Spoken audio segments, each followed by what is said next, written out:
guys, it's Stephen here on BlueMoonRisingTV, and we're here for one reason. City have made their first signing of the transfer window, and it's Pep's first ever signing until Ilkay Gundogan has confirmed a move yesterday. So we've grabbed Mo from SQUAWKA, who are the home of all football stats, analytics and graphics and all that kind of stuff, to lend his expert advice. Mo, tell us a little bit about SQUAWKA. Where can we find ourselves, and how are you, mate? I'm fine. First off, thanks for having me. SQUAWKA, SQUAWKA. SQUAWKA.com. I'm on Twitter at Machine Gun, so MOCHINEGUN. So it's like, Machine Gun with an O. And Gundogan is wow, that's a fantastic bit of business, I think, from City. Yeah, it's interesting one, isn't it? It's very canny. They got in there very early. They didn't mess around. Everyone was praising the German clubs, Bayern and Dortmund, for making bids very early in the summer window. I think City should deserve similar praise for getting this done so early before the Euros, out of the way. He's locked up. He'll join. It's all done very efficiently.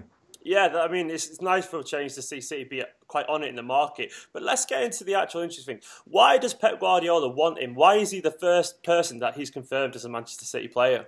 I mean, it's kind of perfect, actually, that he's the first signing, because the biggest thing at Man City that was built for Pep is the entire midfield overhaul. Of your current midfielders, I would say only Fernandinho is fit for purpose, and he would be a backup. The rest of them are just, I mean, Yaya Toure 5 years ago, sure, but he's just, he's probably one of the top two players in City's history, but he's had his day. He's had his day, and the others are just, they're not up to the job. So it is essential that you basically reform, reinvigorate, renew the midfield, and Gundogan is the perfect first step for that, because he's not just a playmaker; he can do a bit of everything, really, and it's great value for money at 20 million in the modern market. When 30 million is new 20 million, you've got absurd fees being paid for players, ridiculous. Like Barcelona interested in Hector Bellerin, it's going to cost 40 million pounds. He's not worth 40 million pounds, but on that subject, I mean, for value for money, that's an interesting one, because people forget these days that £20 million for a player, that's nothing when you look at the price that Andros Townsend or whatever went to Newcastle. This is only a few million more for a player who scored in a Champions League final and has a phenomenal reputation as one of the best young midfielders in world football. So is that a big part of the deal for City, and why we couldn't resist it? Oh, it's got to be a huge plus. The price is it's what you call buying low. It's what I thought teams should have done on Gundogan last year.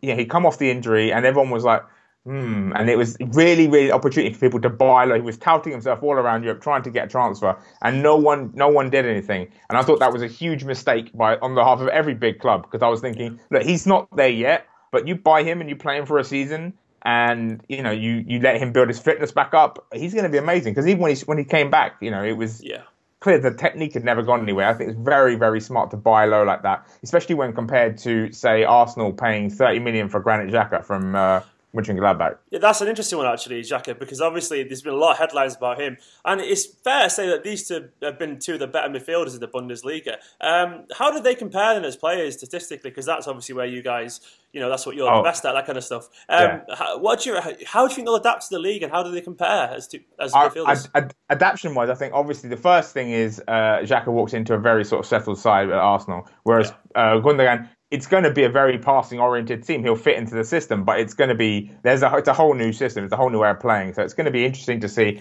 And there also isn't really any culture at City. There's no culture at Arsenal, but that's a whole different story.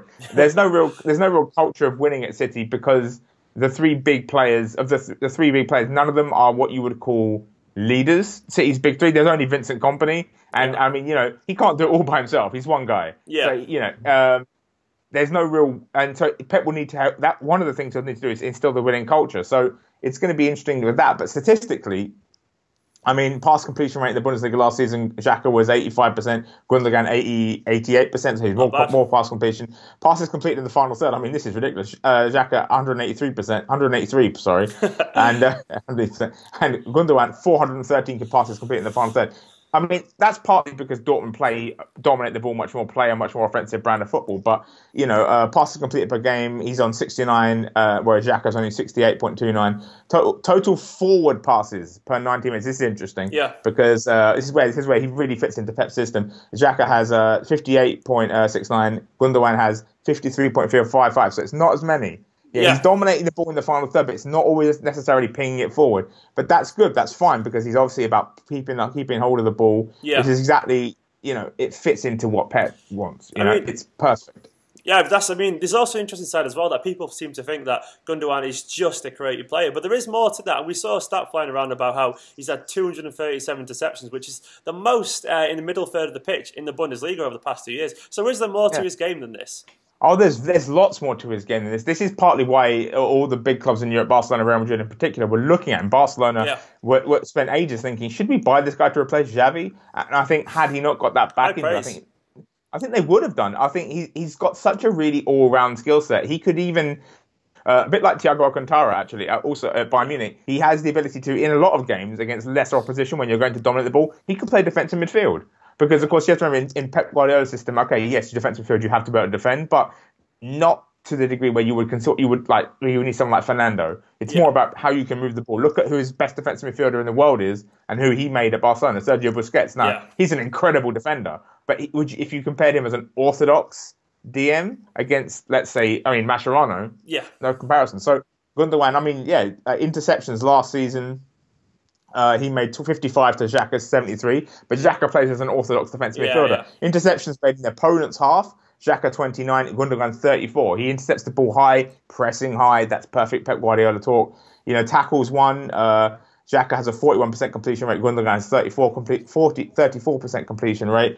They're just he's a much more all-round and all-encompassing talent than people give him credit for because obviously he is a fantastic ball player. So everyone just assumes he's a playmaker. He's a soft playmaker. He's a hard worker. He's tenacious. This guy played under Jurgen Klopp. I mean, let's not forget. Yeah. He can play rock and roll football as well as the opera stuff. So he can rock and roll. He can play. And I just think his all-around talent is going to surprise a lot of people, and I think it's going to come in real handy in the Premier League. That's what I was. Well, that's one of the things you'd be concerned about with any player that joins the Premier League. Can they take the pace of it? Can they adapt to the higher intensity? And the German league, thankfully, is one of the leagues I would argue is closer to the Premiership compared to others. It's a lot more. There's a lot more intensity, isn't it? It's not like the Spanish league or the Italian league. There is a ferocity to the game compared to a lot of the places. So that bodes well. But there has been some concerns, and it's possibly valid. I'm of the opinion that maybe it's been overplayed a little bit, but the injuries are these just one-off injuries, or is there something more serious there, in your opinion? You have to look at this, right? He had, obviously, in 2013, he basically didn't have any injuries. He was fine. Then 2013 had the big back injury. Missed 403 days. Compression of the spine. That's a serious thing. That's painful. And then he came back and there were pick up little knocks here and there. Adductor injury, 3 days out. Hamstring, 7 days out. Pelvis, 3 days out. And this is all over 2014, 15 as he's coming back to fitness. And then obviously in 2016, bruised foot. He had missed a month. And then at the end of the season, of course, he had a whole cavalcade of injuries that just caused his season to end prematurely. Yeah. And now the dislocated kneecap. It does seem like his body is more prone to picking up injuries.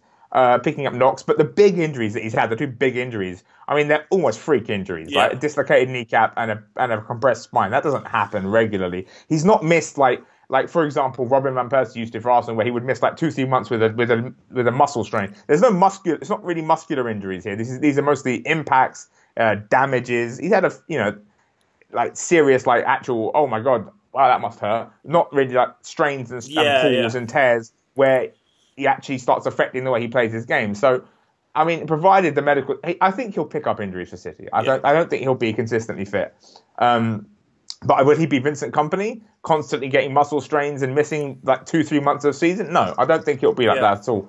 Don't get me wrong, he might get one big, he might break his leg and miss half the season, but I don't think he'll pick up little knocks here and there. I think he'll be generally okay, especially if he's well looked after. Yeah. If he's the first of many signings, then I think he would have to be, really, given Pep's philosophy and what he wants to do. And I guess when you consider the fact that he's only £20 million, you do wonder if City are just thinking, is this worth the risk? Because it's been a few freak injuries, but it's been a little bit of bad luck. So they might think, do you know what? He's a young player with lots of potential, and he fits Pep's philosophy, which is interesting, actually. Is he the kind of person that would fit in the way Pep plays? Because obviously Pep has a very defined style, a very, philosophy is the best word for it. Yeah. What's your take on that? Yeah, as I said earlier, he's exactly the kind of player. I mean, that's why Barcelona were looking at him in the first place. I mean, Pep had gone by this point, but you know, they've continued on the philosophy. Apart from that 1 year under Tata Martino, they've continued on. Yeah, they've built on it and changed it. But what Pep instilled or reinstilled from Cruyff is still at the core of Barcelona. That's why they were looking at him. He fits exactly what they want. I mean, Guardiola wants to own the ball.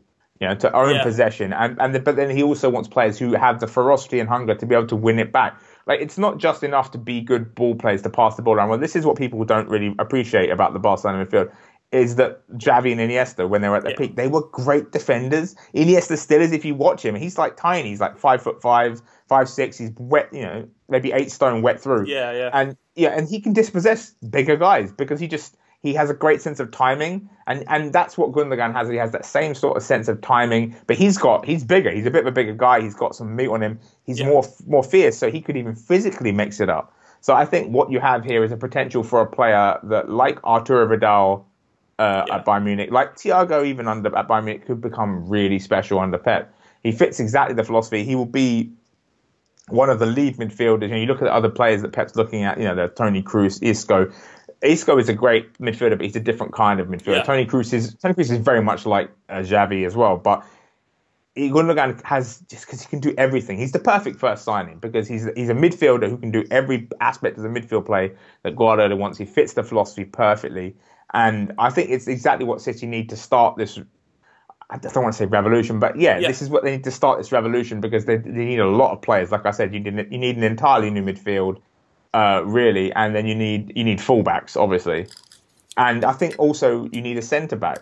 And it's funny actually, because I'm writing a piece right now for SQUAWKA about Laporte, because you've been, of course, heavily linked with Laporte. I can't remember what the fee is. I think it's £39 million. Yeah, it's a lot of money, but it's he could be another perfect signing. See, another perfectly placed philosophical signing for what Guardiola wants to do, which is transform City into this into a side, you know, that has a philosophy, has a way of playing, and not in a really boring, grinding out 0-0, 1-0 wins like Manchester City, like Man United, like Louis van Gaal's, you know, just boring the life out of everyone. Pep wants to excite people. He wants to get the fans off their seat and, you know. And I think with Gundogan as the first signing, I think Laporte coming up on the horizon, I think he's brilliantly placed to do that. I think it's perfect. I mean, it's absolutely fascinating from a City fan's perspective, because it looks like we're going to see a total reinvention of the club's kind of style and ethos. But Mohamed, mate, it's been absolutely wonderful to talk to you, mate. My pleasure. It's been, I'm really excited, I'll be honest. And all the stats, I can't wait to see Gundogan play next season. I think he's going to fit really well into the Premiership. I think he'll add an energy and vibrancy that we've lost. But yeah, guys, anyway, go and check out SQUAWKA.com. They are, as I said, they are the experts at all this kind of stuff. And we'll obviously get back to you, Mo, as soon as, hopefully, the Laporte deal goes through. But be my pleasure. Yeah, anyway, guys, what do you reckon to this? Do you reckon Gundogan's going to adapt to the league? Do you think Laporte will be a good sign? Get in the comments below, drop a like on the video, and subscribe for all the transfer updates, because we'll be here every day with videos and all this kind of stuff. Anyway, guys, see you later.